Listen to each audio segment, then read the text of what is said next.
দেখেন আপনার কাছে মনে হয়েছে যে একটা বিষয় আপনার এটা ভালো লেগেছে, অন্য একটা বিষয়, হ্যাঁ, আপনি চাচ্ছেন ওনার মতো করে সেমভাবে আগানোর জন্য। আমি আপনাকে একটা বিষয় সবসময় রিকমেন্ড করব যে হ্যাঁ, ওনার মতো করে আপনি না গিয়ে আপনি নিজের ব্রেনটাকে একটু ইউজ করুন এবং নিজে সেম রাস্তা দিয়েই হাঁটুন, বাট একটু ডিফারেন্ট ভাবে হাঁটুন, ঠিক আছে?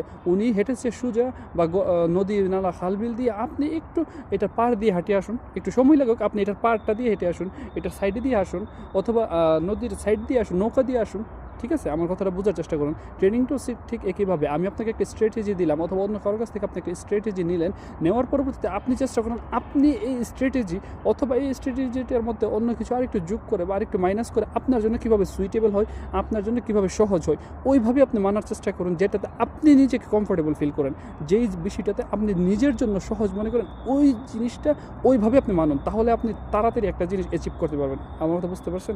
আশা করি এতটুকু বুঝলে আপনাদের জন্য ট্রেডিং জার্নিটা আরেকটু সহজ হয়ে যাবে ইনশাল্লাহ।